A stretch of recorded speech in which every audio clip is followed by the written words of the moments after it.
기독교의 신앙의 핵심은 십자가와 부활에 있습니다. 성경은 우리 인생에 대해서 선언하기를 죄와 사망의 권세 아래에 있다. 타락한 인생들은, 모든 인생들은 죄와 사망의 그 굴레에 얽매여 사는 존재다라고 이렇게 말씀합니다. 그런데 그 죄와 사망의 권세 아래, 그 굴레 아래에 있는 우리들이 우리 스스로의 힘으로 그것을 벗어날 수 있느냐? 결코 그럴 수 없습니다. 그래서 이 우리를 죄와 사망 아래에서 우리를 건져줄 다른 존재, 그 존재가 외부로부터 와야 되는데 그분이 누구냐? 바로 예수님이십니다. 하나님께서 예수님을 통하여서 우리가 속한 그 죄와 사망의 권세 아래 우리를 건져주시기 위해서 예수님을 보내주신 겁니다. 그리고 예수님께서 바로 십자가에 죽으시는 그 사건을 통해서 바로 우리가 범했던 그 죄, 우리가 지었던 그 죄, 친히 주님께서 담당하시고 십자가에 위에서 죽으심으로 그 죄의 문제를 해결해 주신 겁니다. 그리고 예수님께서 이제 무덤에서 3일 만에 부활하시는 그 부활의 사건을 통하여서 이제는 그 죄의 삭신 죽음, 그 죽음의 권세를 이기시고, 그래서 이제 죄의 삭신 사망이라는 그 죄에 대한 심판으로부터 우리를 면제해 주시는 그 일들을 확정케 되는 그 사건으로서 우리에게 부활을 허락하신 것입니다. 이처럼 예수님의 십자가의 사건과 부활의 사건은 바로 우리 기독교 구원의 신앙의 핵심이 되는 것입니다. 이런 이유로 여러분, 우리가 십자가와 부활의 주님을 인격적으로 만나고 체험하는 것은 우리의 신앙생활을 역동적으로 감당하는 일에 있어서 너무나 중요한 일입니다. 십자가의 주님과 부활의 주님을 인격적으로 만나지 못한 사람은 형식적인 종교 생활은 할 수 있지만 역동적으로 그 믿음과 신앙을 예수님을 닮아가면서 그렇게 성도다운 삶을 살 수 없다라는 것이죠. 우리가 예수님의 제자들을 보게 될 때에 그 예를 분명히 볼 수 있습니다. 그들의 삶을 돌아보게 되면 예수님을, 십자가의 주님을, 부활의 주님을 만나기 전과 만난 후로 이렇게 양분할 수 있습니다. 여러분, 예수님의 제자들이 참된 주님의 십자가와 부활을 만나기 전에는 그들은 자기의 욕망을 따라서, 또 예수님의 그 관계도, 예수님과의 관계도 인간적인 관계 속에서 그래서 겁먹고 찌질하고 실패하고 실수하는 그러한 모습들이 주를 이루었습니다. 하지만 부활하신 주님을, 십자가의 주님을 그들이 목격하고 또 부활의 주님을 만난 그 이후로 그들은 담대해졌고 지혜로워졌고 이제 주를 위해서 그들의 생명까지 내어놓는 180도 변화되어진 그 삶과 그 사역을 살아갔던 것들을 우리가 초대교회 역사를 통해서 보게 되는 것입니다. 이처럼 우리에게 있어서도 십자가의 주님과 부활의 주님을 인격적으로 만나는 것 너무나 중요한 일입니다. 우리가 절기를 지키는 것은 바로 이 절기를 지키는 절기를 지킨다는 그것이 우리에게 어떤 구원에 절대적인 영향을 주기 때문이 아닙니다. 다시 말해서 내가 이러한 절기를 지키면 구원받을 수 있지, 그런 의미가 아니라는 겁니다. 우리가 절기를 지키는 이유는 바로 이 절기가 가지고 있는 기독교 복음의 진수를 집중적으로 확인하고 만나기 위해서 이러한 절기들을 지키고 있는 겁니다. 오늘 종려주일을 비롯해서 이제 3월 달부터 시작되어진 사순절과 그리고 오늘 종려주일, 그리고 고난주간, 부활주일, 이러한 절기들은 바로 우리 주님의 십자가의 사건과 또 주님이 부활하신 그 부활의 사건을 우리에게 말씀해주고 있기 때문에 그 주님을 체험하고 만날 수 있는 아주 좋은 기회가 되는 것입니다. 그래서 이러한 시간들을 그냥 다른 어떤 일반적인 시간과 똑같이 우리가 보내는 것이 아니라 그래도 더 말씀에 집중하고 주님의 십자가의 그 죽으심이 어떤 의미인지, 주님의 부활하심이 우리에게 어떤 영향을 미치는지 다시 한번 말씀을 통해서 우리가 조명받고 또 그러한 삶과 소망 가운데 살아갈 수 있는 그러한 시간이기 때문에 여러분, 이 절기를 시작하면서 담임 목사님 저도 여러분들에게 이러한 시간들을 강조하고 있습니다. 또 여러 가지 지침들을 여러분들에게 드리면서 이제 이렇게 여러분 한 주간을 보내십시오 라고 이렇게 요청을 하고 권면을 하고 있는 겁니다. 특별히 여러분, 우리 하나님께서 우리에게 은혜를 주시는 통로가 있습니다. 여러분, 하나님의 은혜를 받으면서 살고 싶지 않습니까? 하나님의 은혜가 있어야 우리는 살아가는 존재들입니다. 그래서 하나님께서는 내가 이제 이러이러한 방법으로 은혜를 주시겠다라고 말씀하셨는데, 그것이 뭐냐? 말씀과 기도와 성례를 통해서 은혜를 주신다는 겁니다. 여러분, 하나님의 은혜는 다른 것을 통해서 오지 않습니다. 하나님의 말씀, 강단에서 선포되어지는 말씀을 통해서 하나님은 은혜를 주십니다. 우리가 하나님 앞에 나와서 예수의 이름으로 기도할 때에 그때 하나님은 은혜를 주시는 겁니다. 또한 여러분, 우리가 성찬과 세례, 이 두 가지 성예식을 행할 때에, 특별히 우리가 성찬식에 참여하는 그 시간을 통하여서 하나님께서 우리에게 은혜를 주시겠다라고 말씀하시는 겁니다. 약속하셨습니다. 그래서 여러분, 이러한 우리 절기의 말씀과 기도와 성찬을 통하여서 하나님이 주시는 크신 은혜에 다시 깊이 빠져드는 그러한 시간이 될 수 있기를 간절히 바랍니다. 그렇게 될 때에, 그 은혜를 누릴 때에 저와 여러분들도 그 제자들처럼 담대하게 그리고 지혜롭게 변화되어져서 여러분, 하나님께서 주신 또 이 삶과 사명을 잘 감당하는 2022년이 될 줄로 믿습니다. 지난 3월 1일부터 지켜온 사순절, 이제 사순절의 절정은 바로 오늘부터 시작되는 고난주간입니다. 그리고 고난주간의 절정은 바로 다음 주일 예수님이 무덤 가운데서 다시 살아나신, 부활하신 부활주일이 되는 것입니다. 왜 이러한 고난주간을 사순절의 절정이라고, 또 고난주간의 절정을 부활주일이라고 이야기하냐면은 바로 이 절기에 주님께서 이 땅에 오신 그 목적을 이루셨기 때문에 그렇습니다. 예수님께서 이 땅에 오신 목적이 무엇이었습니까? 주님께서 그것을 스스로 우리에게 천명해 주셨습니다. 말씀해 주셨습니다. 인자에 온 것은 섬김을 받으려 함이 아니라 도리어 섬기려 하고 많은 사람들의 대속물로 자기의 목숨을 우리에게 주시기 위해서 오셨다. 분명히 예수님께서 친히 당신이 우리에게 말씀해 주셨습니다. 죄인들을 섬기고 급기야 우리의 구원을 위해서 십자가에 자기의 목숨을 내어주는, 죽으시기 위해서 이 땅에 오셨다라고 분명히 말씀하고 있는 겁니다. 여러분, 저를 비롯해서 모든 사람들은 이 땅에 태어난 이유가 자기 인생을 살기 위해서 태어나는 겁니다. 그러나 우리 주님께서는 자기가 죽어서 죄인들을 구원하시기 위해서 이 땅에 오셨다라고 이렇게 말씀하고 있는 겁니다. 그리고 이제 때가 되어서 오늘 종려주일 주님께서 예루살렘으로 입성하시는 그러한 모습을 우리가 보고 있습니다. 오늘 28절 말씀에 보게 되면 예수님께서 이 말씀을 하시고 난 이후에 예루살렘을 향하여 앞서서 가시더라. 예수님께서 예루살렘으로 가시는데 앞장서서 가셨다라고 이렇게 말씀합니다. 여러분, 예수님께서 예루살렘으로 가신 이유는 그냥 가다 보니까 가는 길이 예루살렘이네, 그래서 들어간 게 아니라는 겁니다. 예수님께서 앞장서서 가셨다는 것은 목적과 의도를 가지고 가셨다는 겁니다. 왜 예루살렘으로 가야 하는지 분명히 아셨음을 이 예수님의 행동을 통해서 우리가 보게 되는 것입니다.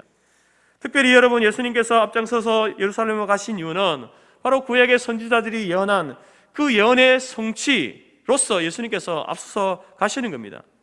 누가복음 18장 31절에 보라, 우리가 예루살렘으로 올라가노니 선지자들을 통하여 기록된 모든 것이 인자에게 응하리라.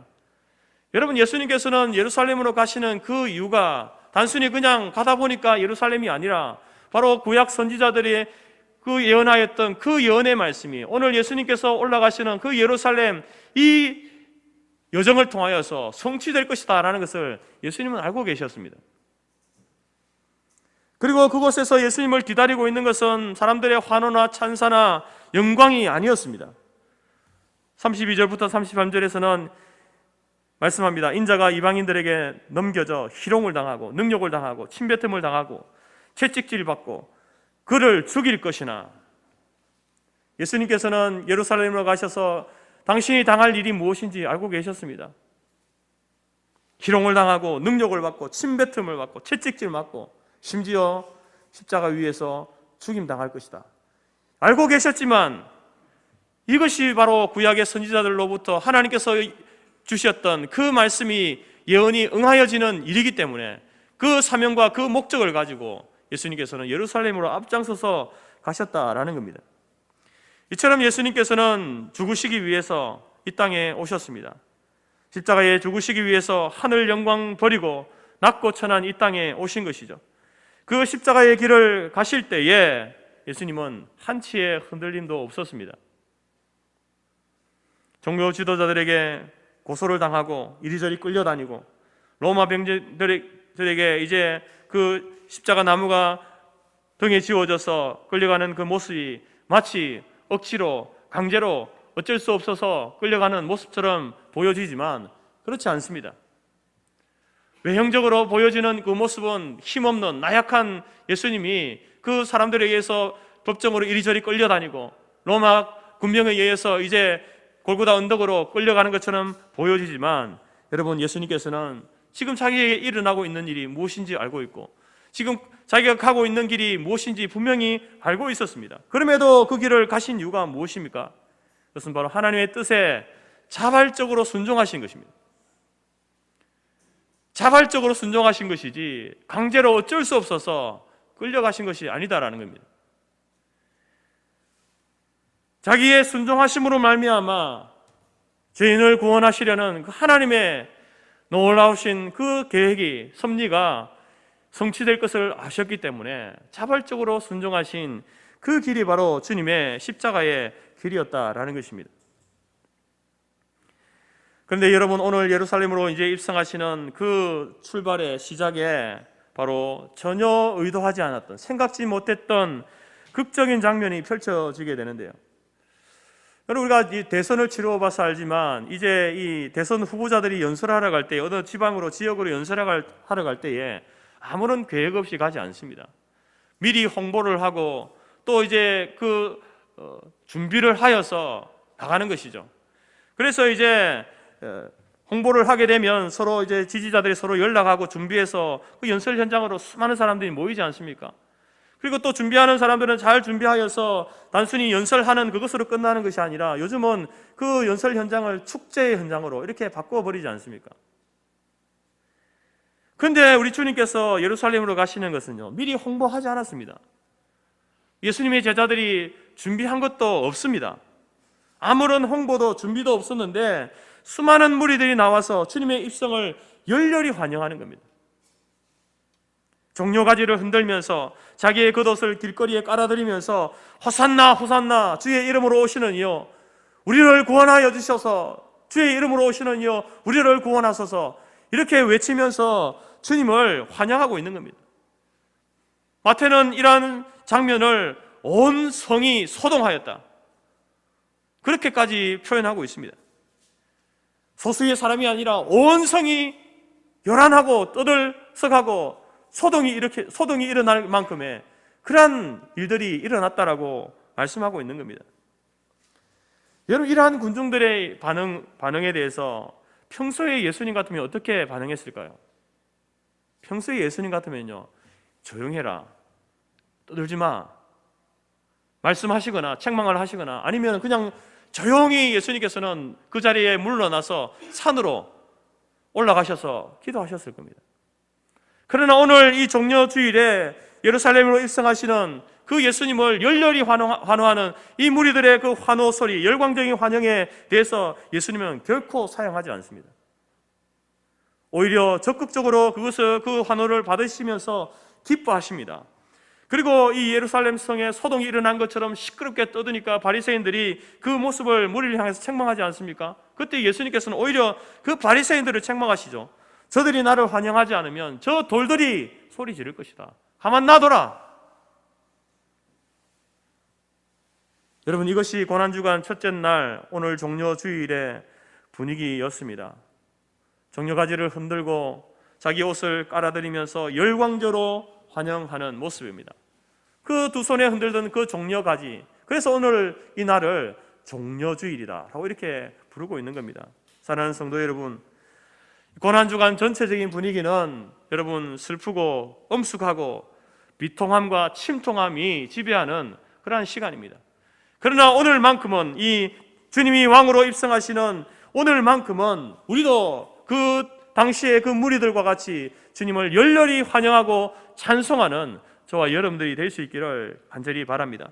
우리 손에 종려가지는 없지만 믿음의 종려가지를 흔들면서 우리의 겉옷을 깔아드리면서 주님의 왕으로 오신 주님의 입성을 열렬히 환영하는 저와 여러분이 될 수 있기를 간절히 바랍니다. 만약에 우리의 반응이 미온적이거나 부정적이라고 한다면 주님께서 우리에게도 이렇게 책망하실 겁니다. 너희들이 환영하지 않으면 저기 낙산의 돌들이 소리를 지를 것이다. 사랑하는 성도 여러분, 오늘 왕으로 입성하시는 그 주님의 모습을 다시 한번 우리도 환영하고 기뻐하고 감사하고 그 주님을 인하여서 우리에게 주시는 삶의 소망이 무엇인지 확인하는 시간 될 수 있기를 간절히 바랍니다. 여러분, 이 세상에는 우상 숭배하는 사람들이 참 많습니다. 그 우상 숭배하는 사람들의 특징이 뭐냐면은 그들은 알지 못하는 것을 예배한다는 겁니다. 그들이 예배의 대상을 정해놓고 예배를 한다고 하지만 성경은 저들은 알지 못하는 것을 예배한다, 이렇게 성경은 이야기합니다. 바울이 이제 선교하면서 범사에 종교심이 많은 아덴 사람들에게 이제 가서 복음을 전할 때에 뭐라고 이야기하냐면 그 종교심이 많은 아덴 사람들은 알지 못하는 신에게 예배하는 사람이다 라고 이렇게 이야기를 하면서 하나님이 누구신지에 대해서 이제 그들에게 설교하는, 선포하는 그러한 모습이 사도행전 17장에 나오게 됩니다.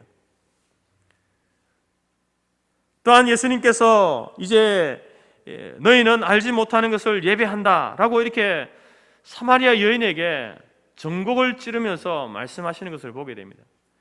이처럼 여러분, 사람 인생에게는 저마다 종교성이라는 게 있습니다. 종교심이라는 게 있습니다. 뭔가 자기가 의지할 만한 절대적인 존재를 찾고 그 절대적인 존재를 향하여서 제사를 드리거나 예배를 하거나 기도를 하거나 하는 그러한 행위들을 하게 되어 있습니다. 그러나 여러분, 대부분의 사람들은 뭐냐면은 그것이 알지 못하는 신에게 하는 겁니다. 자기가 누구에게 예배를 드리는지, 제사를 드리는지, 누구에게 기도도 하는지 모르고 한다는 겁니다. 그러한 행위들이 뭐냐? 우상숭배라는 것입니다. 오늘 우리가 여러분, 오늘 예배 가운데 나왔지만 예배를 하러 나온 여러분들이 예수님이 누구인지 모르고 하나님이 우리에게 행하신 일이 어떤 일인지 모른 채 그렇게 여러분 이 자리에 앉아 있다고 한다면 이러한 행위가 우상숭배인 겁니다. 예수님을 알지 못하면서, 하나님을 알지 못하면서 예배의 자리에 있다. 그래서 여러분, 오늘 우리에게 있어서 오늘 종려가지를 흔들고 열렬히 환영해야 하는 이 예수님이 누구인가, 어떤 분인가 하는 것이 중요한 것입니다. 예루살렘 성에 입성하시는 예수님이 과연 어떤 분이신가, 그것을 알고 그분을 향해서 환영을 하고 찬송을 하고 그렇게 해야 되지, 아무것도 모르는 채 사람들이 하니까 그렇게 따라하는 것은 우상숭배라는 겁니다. 그래서 오늘 우리가 이 예배 가운데 말씀 중에 여러분 초점을 맞추려는 것은 바로 그분이 누구신가 하는 겁니다. 사람들이 그 시대에 그렇게 열렬히 환영했던 그 예수님은 누구신가? 예루살렘 성으로 입성하시는 우리가 믿음의 종려가지를 흔들고 우리의 겉옷을 깔아드리고 환영해야 될 주님은 누구신가에 대해서 초점을 맞추고 말씀을 전하려고 합니다. 첫 번째로 그 예수님은 왕 중에 왕 되신 분이십니다. 여러분, 시편 기자는 나귀 새끼를 타고 입성하시는 예수님이 어떤 분인지에 대해서 이렇게 노래를 합니다. 시편 24편에서 문들아 너희 머리를 들지어다, 영원한 문들아 들릴지어다, 영광의 왕이 들어가시리로다. 영광의 왕이 누시뇨, 강하고 능하신 여호와시요, 전쟁에 능하신 여호와시로다. 영광의 왕이 누시뇨, 만군의 여호와께서 곧 영광의 왕이시로다. 여러분, 이처럼 이 하나님에 대하여서 이 하나님이 누구냐? 영광의 왕이시다. 여러분, 예수 그리스도는 하나님의 외아들 아닙니까? 이 예수님 또한 영광의 왕이십니다. 동일한 본체를 가지고 있기 때문에, 동일한 권능과 동일한 권위를 가지신 분이기 때문에 성부 하나님과 동일하신 왕이시다는 겁니다. 왕의 권세를 가지신 분이 바로 예수님이시라는 거죠. 그래서 복음서를 통해서 예수님께서는 자신의 왕 대신 권위를 숱하게 우리에게 나타내 보여주셨습니다. 소자야, 내 죄사함을 받았느니라. 죄 사하시는 권세를 가지신 분임을 예수님께서 자기를 드러내셨습니다. 또한 귀신을 내어 쫓으시면서 그 영적인 존재를 다스리시는 분이심을 예수님께서 보여주셨죠. 뿐만 아니라 자연을 다스리는 권세, 오병이어로 수많은 무리를 배불리고 먹이시는 권세, 각색 병든 자들을 고치시는 권세, 심지어 죽은 자를 살리시는 나인성 과부의 족자를 살리시고 회당장 야이로의 딸을 살리시고 베다니의 나사로를 살리시는 죽음을 이기시는 권세를 가지신 분이다. 이것을 복음서를 통해서 우리에게 말씀해 주시는 것, 보여주는 겁니다. 그런 권세를, 왕의 권세를 가지신 분이 누구냐? 예수님이시다라는 것을 우리가 복음서를 통해서 배우게 되는 것입니다.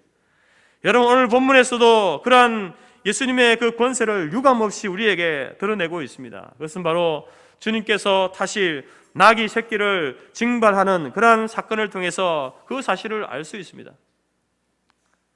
제자들이 가서 이야기합니다. 주가 쓰시겠다. 이 나귀 새끼 주가 쓰시겠다. 그렇게 이야기합니다.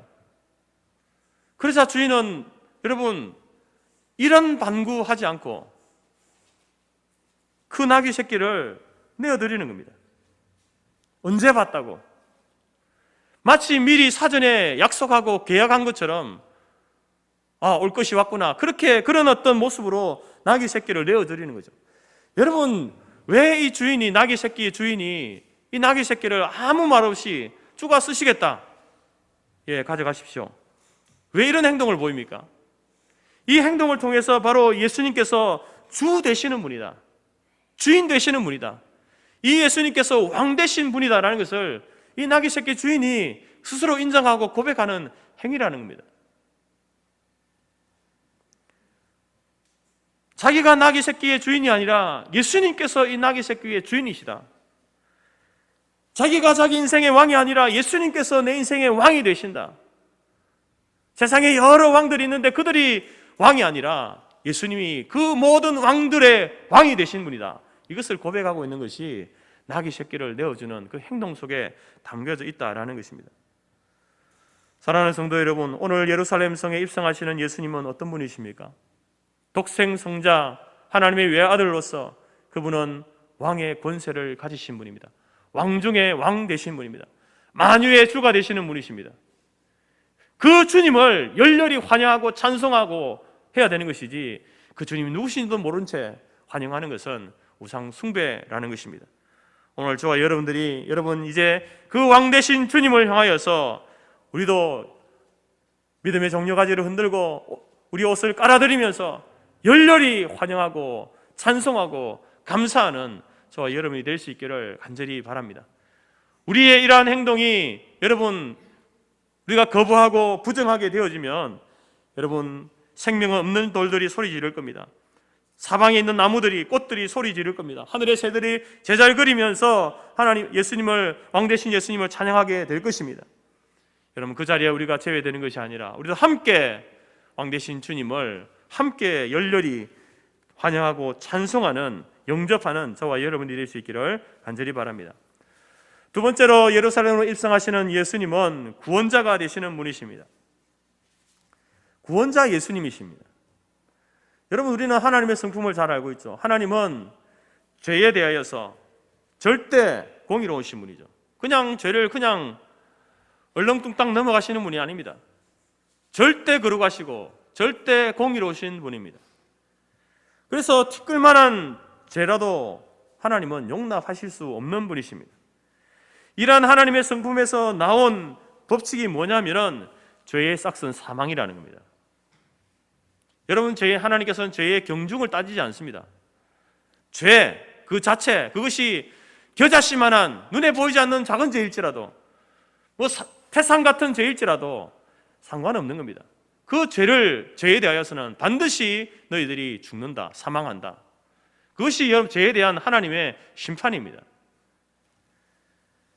그래서 모든 죄인들은, 이 땅에 있는 모든 죄인들은 이제 아담의 그 원죄를 타고났기 때문에 그 죄가 증가되어져서 우리가 이 땅에 살아가고 있기 때문에 여러분 우리는 우리의 죄값으로, 자기의 죄값으로 우리는 다 죽게 되어 있는 존재들입니다. 그래서 아담의 타락 이후에 모든 인류는 죄와 사망의 저주 아래 살게 되는 겁니다. 그러면 여러분, 우리를 이 죄와 사망의 저주에서 누가 우리를 구원해 줄 수 있습니까? 누가 우리를 자유케 해줄 수 있습니까? 세상에 그 어떤 사람이, 그 어떤 왕이, 그 어떤 나라가, 어떤 제도가 우리를 죄와 사망에서 구원해 줄 수 있습니까? 석가가 그렇게 할 수 있습니까? 마호메트가, 공자가, 맹자가 그렇게 할 수 있습니까? 여러분, 그들은 우리와 똑같은 인간입니다. 죄인입니다. 그들도 그 자기의 죄값으로 오래전에 죽었고 자신의 무덤을 남긴 사람들 아닙니까? 근데 그들이 어떻게 우리를 구원할 수 있습니까? 하나님께서는 구약 성경을 통해서 피가 죄를 속한다, 피를 흘려야 우리의 죄가 속해진다, 이렇게 말씀하셨습니다. 그 말씀에 이제 하나님께서 정하신 이 법칙을 만족시키기 위해서 이제 예수님께서 이 땅에 오신 겁니다. 예수님이 십자가를 지시고 피 흘려 죽으신 것입니다. 우리를 대신해서, 나의 죄를 대신해서 피 흘려 죽으셨고, 그리고 그 죽음 가운데서 다시 살아나심으로 우리에게 죽음을 이기고 영생하는 그 영생의 소망을 우리에게 주신 것이 된다라는 것입니다. 여러분, 바로 이 예수를 믿을 때에, 이 예수를 믿어야만 우리가 죄와 사망의 저주 아래서 구원받습니다. 예수님만이 우리를 구원해 줄 수 있는 유일한 구원자이십니다. 바로 오늘 예루살렘에 입성하시는 그 예수님이 바로 우리의 유일한 구원자 되시는 분이시다라는 겁니다. 여러분, 이 사실을 알고 주님을 환영하고 영접해야 되지, 그 사실을 모른 채 그냥 분위기 따라 하게 되어지는 것은, 여러분, 그건 믿음이 아닙니다. 우상 숭배 행위다라는 것입니다. 이슬람의 신자였던 한 청년이 선교사의 전도로 예수를 믿게 되었습니다. 이슬람은 이제 예수 믿으면은, 개종을 하게 되면 그들의 그 이슬람 법에 엄격하게 이제 재판을 받게 되어지죠. 재판이 송부되어집니다. 회부되어졌습니다. 그래서 그 재판을 통해서 그가 어떤 대답을 하느냐에 따라서 이제 그는 살아날 수도 있고 사형 은도가 내려질 수도 있습니다. 재판장이 청년에게 묻습니다. 어찌하여 마호메트를 배반하고 예수를 믿게 되었는가? 그러자 이 청년은 재판장을 향해서 다시 자기가 반문을 합니다. 재판장님, 제가 길을 잃고 방황하고 있는 데에 제 앞에 죽은 사람과 산 사람이 있었습니다. 그러면 나는 누구에게 길을 물어야 하겠습니까? 그러자 재판장은 당연히 살아있는 사람에게 물어야지 라고 대답을 했습니다. 그러자 청년은 담대하게 이야기합니다. 재판장님, 맞습니다. 나는 내 인생의 길을 잃고 헤매일 때에 마호메트 선생을 만났습니다. 근데 내가 그분에게 인생의 길을 물으려고 했는데 그분은 이미 죽어 있었습니다. 그러다가 또 한 분을 만났는데 그분이 바로 예수님이셨습니다.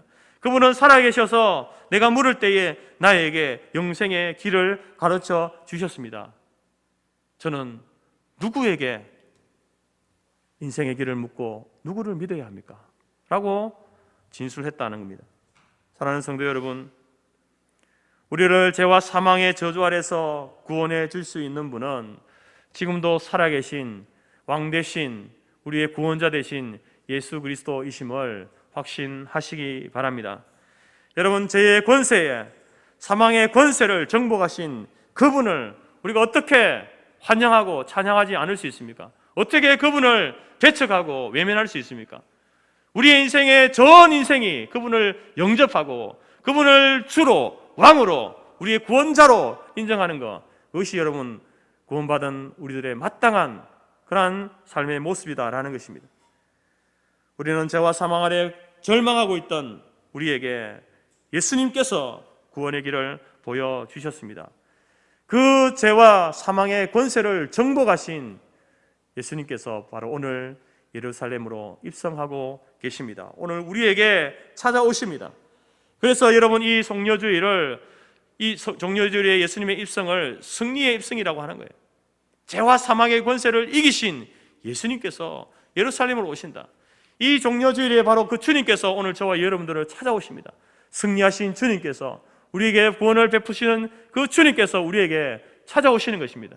여러분, 그 주님을 왕으로, 구원자로 영접하는 저와 여러분들이 될 수 있기를 간절히 바랍니다. 이분만이, 이 예수님만이 나의 인생의 참된 주인 되시고 나를 죄와 사망에서 구원하실 유일하신 분이심을 확신하고 그분을 영접하는 귀한 시간이 될 수 있기를 간절히 바랍니다. 세 번째로, 예수님은 겸손과 평화의 왕이 되십니다. 예루살렘에 입성하시는 예수님은 겸손하시고 평화를 주러 오신 왕이십니다. 여러분, 왕 중의 왕으로 구원자로 입성하시는 예수님, 그렇지만 그 모양새를 보십시오. 오늘 성경이 기록하고 있는 모양새를 보면요, 세상과는 너무나도 다른 모습을 보이고 있습니다.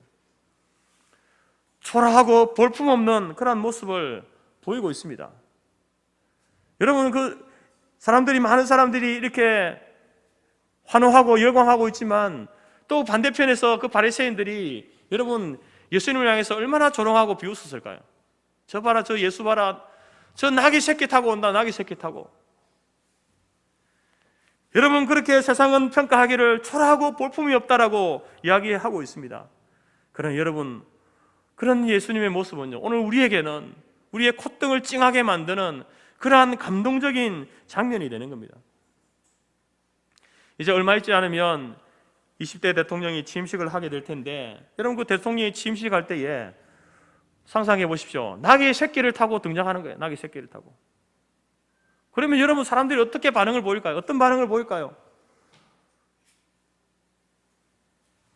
많은 언론에서나 정치계에서 쇼다, 연극이다, 코미디다 비난하고 조롱을 하게 될 겁니다.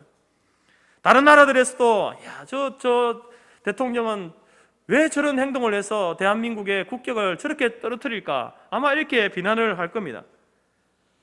근데 여러분, 예수님께서 오늘 이제 왕으로서, 구원자로서 예루살렘으로 들어오시는데 나귀 새끼를 타고 오시는 거예요. 나귀 새끼.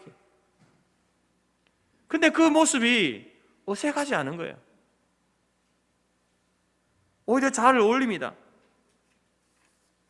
왜냐하면 이전에 예수님이 보여주셨던 자신의 모습과 너무나 잘 맞아떨어지기 때문에 그렇습니다. 여러분, 예수님께서 이 땅에 성육신 하실 때에 여러분, 예수님이 어떤 모습으로 오셨습니까? 바로 베들레헴의 그 구유에 누이신 분 아니십니까?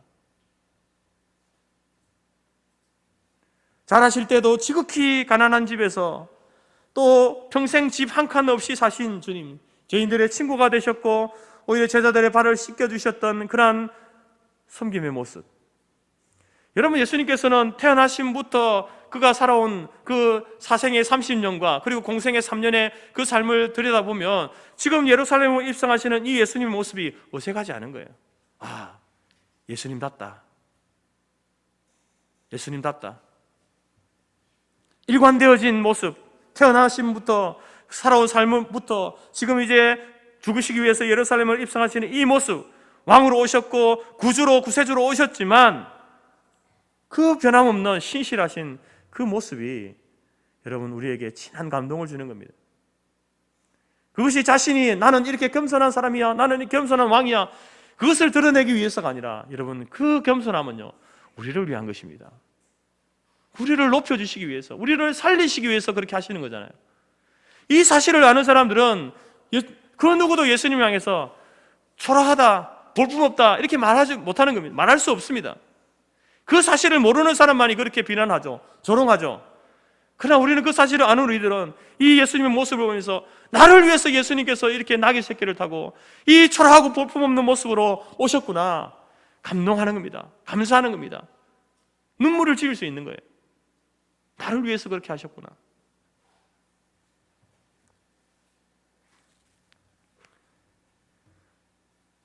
하나님께서는 구약의 스가랴 선지자를 통해서 앞으로 오실 메시아의 성격에 대해서 이렇게 말씀하셨습니다. 시온에 따라 크게 기뻐할지어다, 예루살렘에 따라 즐거이 부를지어다. 보라, 내 왕이 내게 임하나니 그는 공의로우시며 구원을 베풀며 겸손하여서 나귀를 타나니 나귀의 작은 것 곧 나귀 새끼니라. 여러분, 예수님께서 나귀 새끼를 타고 오시는 것은요, 단순히 퍼포먼스 아닙니다. 예수님의 메시아됨의 성격을 우리에게 분명히 보여주는 것이죠. 그의 낮아짐과 겸손의 모습, 그리고 여러분, 이 나귀라고 하는 이 가축은 동물 가운데 가장 온순한 동물, 화낼 줄 모르고 싸울 줄 모르고 겸손과 평화를 상징하는 가축입니다. 바로 메시아의 오심이 그런 겸손과 우리에게 화평을 주러 오신 분임을 여러분 이 예수님의 나귀 새끼 타고 오시는 이 행위를 통해서 우리에게 말씀해주고 있다라는 겁니다. 사랑하는 성도 여러분, 예나 지금이나 세상의 임금들, 세상의 대통령은요 군마를 좋아합니다. 화려한 퍼포먼스, 자기의 권세와 힘을 자랑하고 과시하기를 좋아합니다. 그래서 군마가 동원되는 것이고 최고급 리무진을 타고 등장하게 되는 겁니다. 그러나 우리 주님은 어떤 분이십니까? 우리 예수님은 어떤 분이십니까? 그분은 나귀 새끼를 좋아하시는 거예요. 그분의 성품과 너무 잘 맞는 거예요. 그분의 사역과 너무 잘 맞는 겁니다. 사랑과 온유와 겸손과 섬김을 오히려 그 모습을 통해서 자랑하시는 거예요. 드러내시는 겁니다. 이것이 우리 성도들에게, 이러한 예수님의 모습이 우리 성도들에게 왜 그토록 중요한가? 왜 이러한 예수님의 모습에 우리가 집중해야 되는가? 여러분, 이것이 바로 성도들이 지향해야 될 삶의 스타일, 그것을 말해주기 때문에 그렇습니다. 그러니까 예수님 나귀 새끼 타고 오셨구나, 그것으로 끝나는 게 아니라 예수님이 나귀 새끼를 타고 왕으로 구세주로 들어오신 이유는 우리도 그렇게 살아야 된다는 겁니다.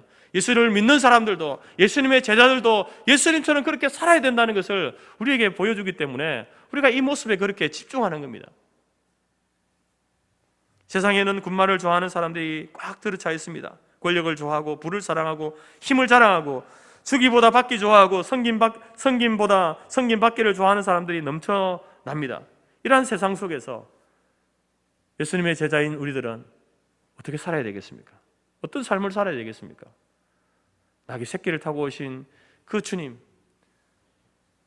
겸손과 평화의 왕으로 오신 그 주님이 우리에게 알려주고 있는 겁니다. 너희도 이렇게 살아야 된다.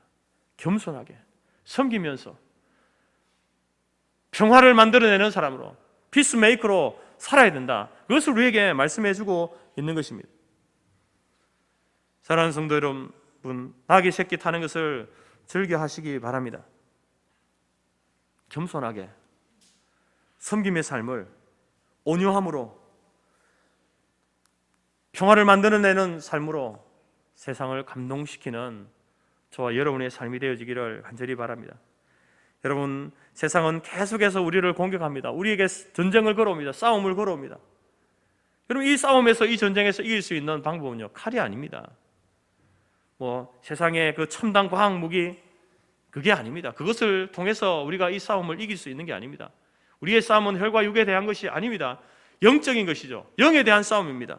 이 싸움은 예수님이 보여주셨던 그 사랑과 용서와 섬김의 그 십자가의 길을 걸어갈 때에 우리가 이 싸움에서 승리할 수 있는 것입니다. 우리 주님께서는 바로 나귀 새끼를 타고 오심으로 이 싸움에서 승리하셨음을 우리에게 말씀해 주고 있는 거예요. 이렇게 하면 너희도 승리할 수 있다 보여주신 겁니다. 이길 수 있다 보여주신 거예요. 세상과 똑같은 방법으로 싸워보십시오. 여러분, 거기에는 승리가 없습니다. 함께 멸망하는 겁니다. 오늘 고난주간 첫째 날 예수님께서 예루살렘 성으로 입성하셨습니다.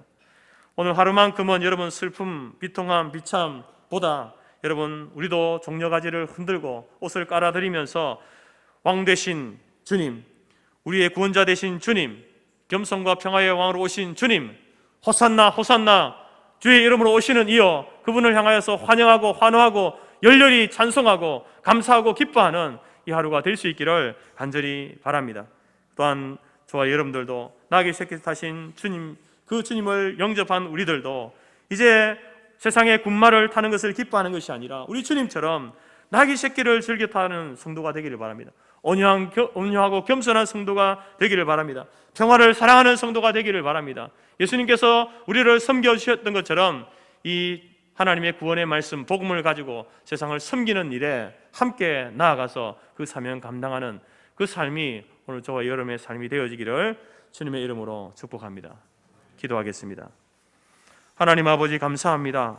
종려주일 나귀 새끼를 타고 예루살렘으로 입성하시는 그 주님이 우리의 주가 되시고 왕이 되시며 구원자가 되시며 겸손과 섬김의 왕으로 오심을 다시 한번 말씀을 통해서 확인하였습니다. 이 사실을 온전히 믿고 우리도 동일한 그 믿음 가운데 예수님을 왕으로, 주로, 구세주로 또 겸손과 평화의 주로 환영하고 영접하는 저희들이 될 수 있도록 도와 주옵소서.